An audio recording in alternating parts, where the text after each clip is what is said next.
It's not merely creating costumes. That's far too easy a concept than what she actually had to tackle. It was very collaborative, Lord of the Rings. The fact that Richard really had been developing the concepts for Lord of the Rings, a lot of things were already in train before the wardrobe department ever showed up on the doorstep. As you can see, there's a few frocks in this wardrobe department. The very first thing that you have to do is you've got to break out that script and work out how many costumes are going to be required. So that meant that we had to make the lead actor's costume 10 times, and then we had to make the body double's costume 10 times, and then we had to make the mini-me costume 10 times, and then we had to make the stunt double costume 10 times. So there are about 40 costumes of that one design. 18th century design style, the little frock coats, the waistcoats, all of those things that are really quite English. And that naturally, with these big feet, took me to the idea of chopping off their trousers so that they're kind of wearing these wacky little half-mast pants. When it came to the character Frodo, I wanted to separate him out and make him seem a bit more of a young gentleman. So in that sense, we dressed him in velvets, but still had all the rougher elements that the hobbits had in general. It absolutely made me feel more like a hobbit, especially with the feet on and the wig. It had that hobbit image. So the clothes were kind of essential, and you know, it would be the first thing I'd put on in the day that would begin my process into being a hobbit. With Viggo, Nyla was wonderful in that she allowed me to be part of that process, you know, so that we could give the character and give Peter something first and foremost that visually appealed to him and felt right, but for me was comfortable. We put a lot of detail into this because the idea is that for the character, for Viggo as an actor, as he puts on this costume, layer by layer, he is putting on that character. And that, to me, is a really essential part of being a costume designer, that you can aid a performer in becoming that character for a day. It needed to be very flexible, and it needed to look like this guy had slept in any cave or crevice and travelled great distances. Viggo Mortensen, who played this character, really was into this idea that he himself had repaired it when it starts to sort of come apart. It's got certain sort of medieval ideas in this attached sleeve, which I actually think is a very practical thing as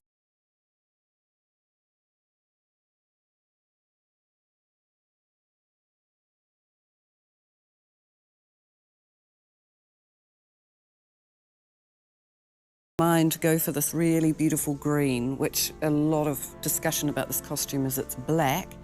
Well, it's not, let me tell you. This is a beautiful licorice green colour. We thought it was really important to have some pieces on him that told a different story to this rough, travelling, fighting man. And it's in places like this that we felt that we could just slip in. With the elves, I wanted the Rivendell elves to feel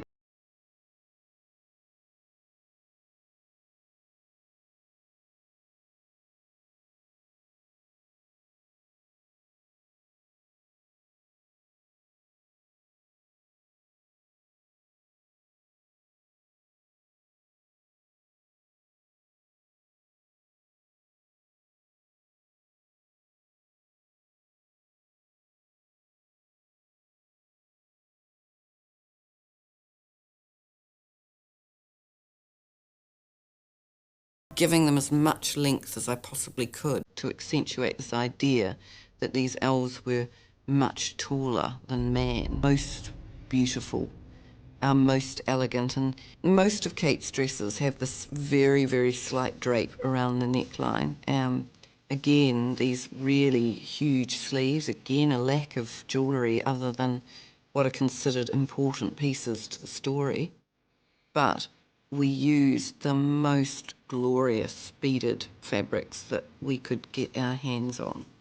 And for the men, you do want them to have an incredible presence.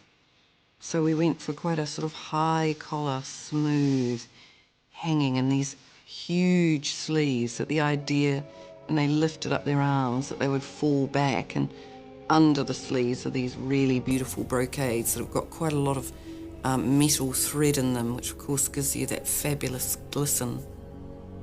I wanted a relationship between the elven costumes and the wizards, because I think there is a relationship between those two. With Saruman, I wanted to create the sense this is the head of this order. I wanted a grandness, and I also wanted him to have the stature of an elf. This is the costume of Saruman the White, who was played to perfection by Christopher Lee. The concept behind this costume was to give it as many textures as we possibly could, because when you've got a character who's called Saruman the White and he's going to be in white robes, we needed to get some sense of definition happening to that costume. And so the way we went about it was to use different textures in the fabrics themselves. So whether it's the linens in this underneath piece, these incredible brocades here, and then we went to a silk, which has got quite a lot of pattern in it. And a lot of these sorts of things don't come up on camera in a huge way, but what they do is they just give it much more life. It's also slightly worn. It wouldn't be brilliant, glowing white. It couldn't be after thousands of years, or hundreds of years. So they were very clever there. They said it must look not exactly shabby, but worn. We've really aged this costume down. It's quite extreme at times, you know, like we've actually sort of put quite a bit of life into that breakdown. You can see, you know, it's starting to get ever so slightly threadbare in places. And again, looking for elements that were going to create that sense of age. He's been a wizard for a long time. There's a lot of drawings of Gandalf. In fact, he is the one who appears in more images than anyone else in the most defined way.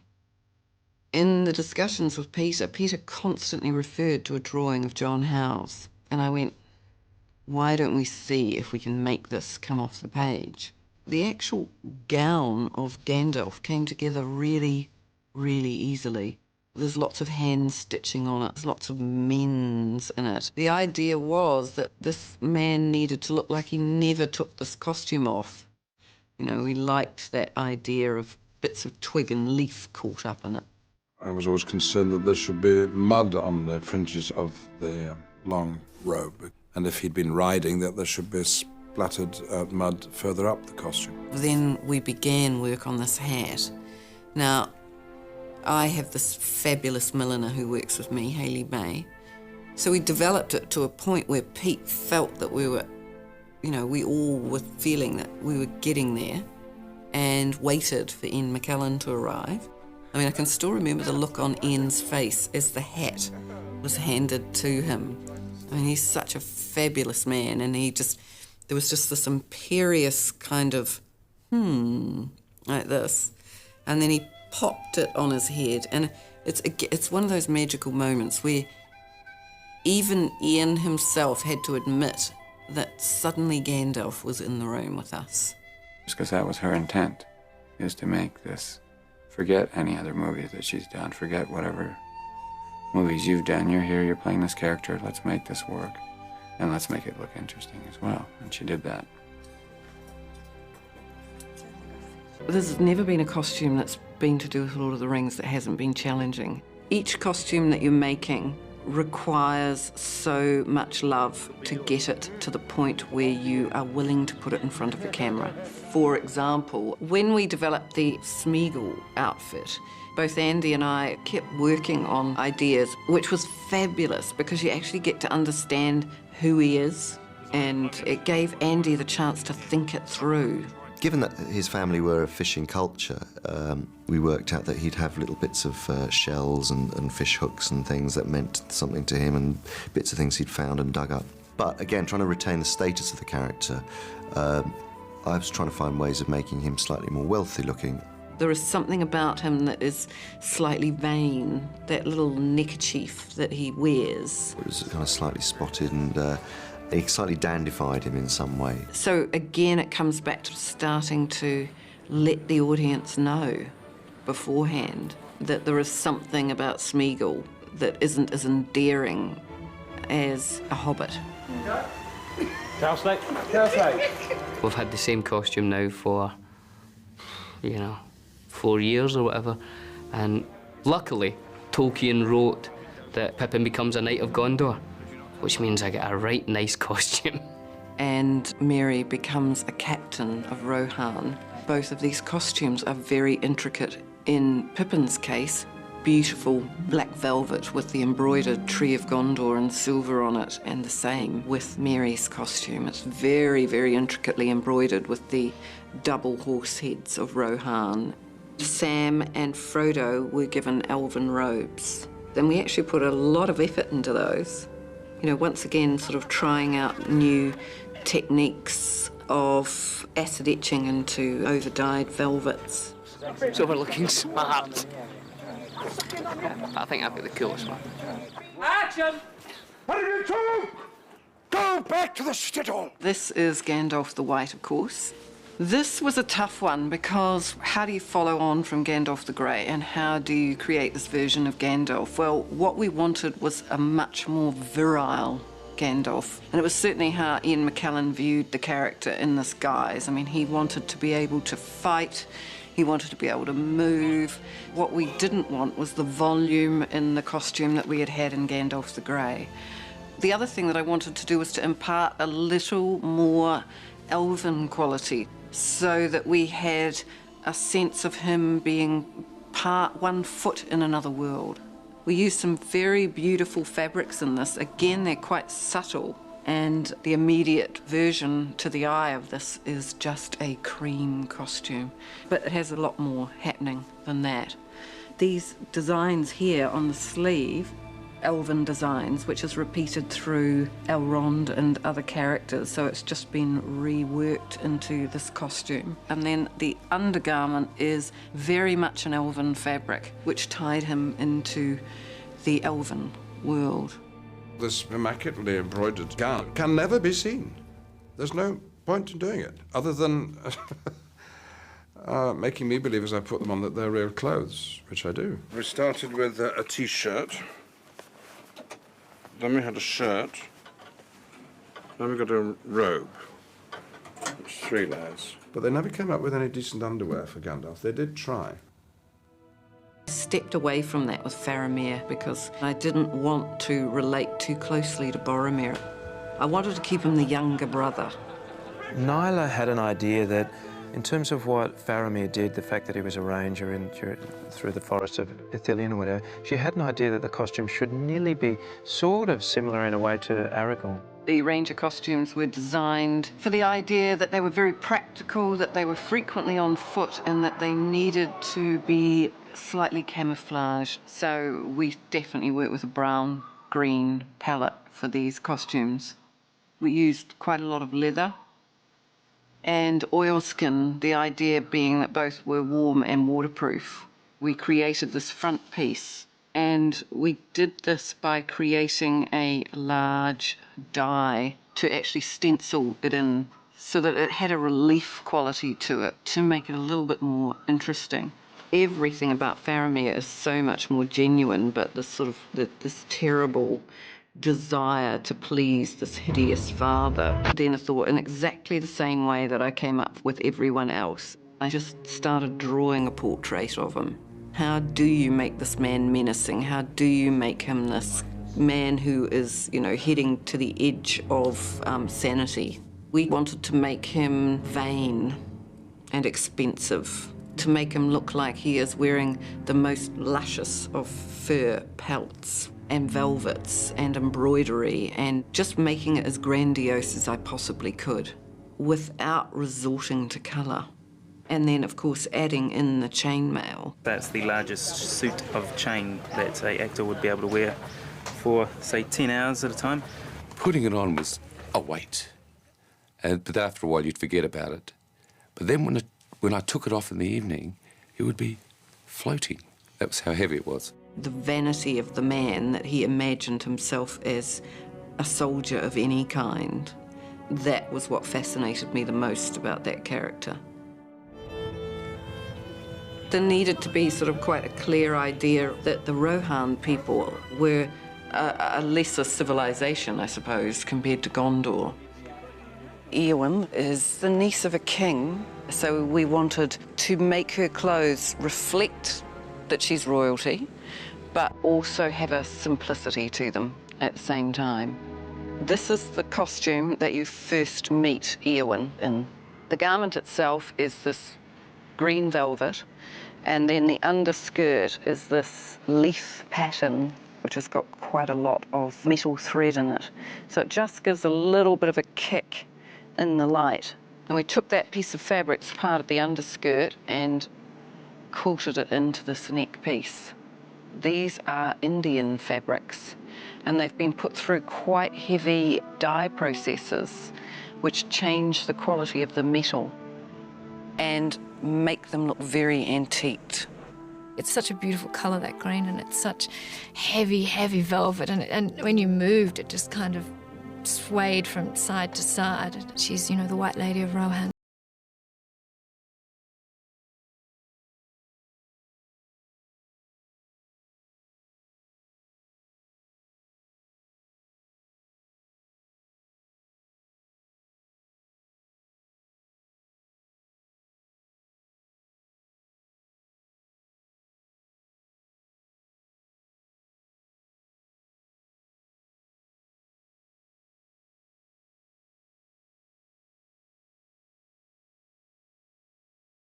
Saxon style when it's on her, and she looked fabulous in this dress.